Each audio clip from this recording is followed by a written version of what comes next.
എന്നാലും അച്ഛനെതിരായിട്ടല്ല, അച്ഛന്റെ രാഷ്ട്രീയ നയങ്ങൾക്കെതിരായിട്ടാണെന്ന് എപ്പോഴും നീ പറയാറില്ലേ? അതുകൊണ്ടാ. പോലീസുകാർക്ക് രാഷ്ട്രീയം പാടില്ലെന്നാ. എങ്കിലും ഒന്ന് പറയാം, ഞാൻ ഇവരുടെ അഭിപ്രായത്തോട് പൂർണ്ണമായി യോജിക്കുന്നു. എന്താടോ, മത്സരിച്ചുകൂടെ? അധികാരമില്ലാതെ താൻ ഇവിടെ കിടന്ന് വിളിച്ചു കൂവിയിട്ടും പോരാടിയിട്ടും ഇവിടെ ഒരു മാറ്റവും സംഭവിക്കാൻ പോകുന്നില്ല. തന്നെ പോലെ സാമൂഹ്യ ബോധവും നിശ്ചയദാർഢ്യവും തൻ്റെ ഉള്ളതിന് മുമ്പിൽ നെഞ്ചു വിരിച്ചെന്ന് സല്യൂട്ട് ചെയ്തിട്ട് ഒരൊറ്റ ദിവസമെങ്കിലും അന്തസ്സോടെ ജോലി ചെയ്യണമെന്ന് ആഗ്രഹം ഉണ്ടോ? പിന്നെ ഈ ജയവും പരാജയവും ഒക്കെ നമ്മൾ ദൈവത്തിന് വിടുന്നു.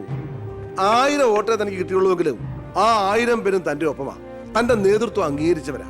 അത് മതിയടോ. വേണ്ട, താൻ ഒന്നും പറയണ്ട. ഇത് ഞങ്ങളുടെ തീരുമാനം, അനുസരിക്കണം. ഞങ്ങളുണ്ട് കൂടെ.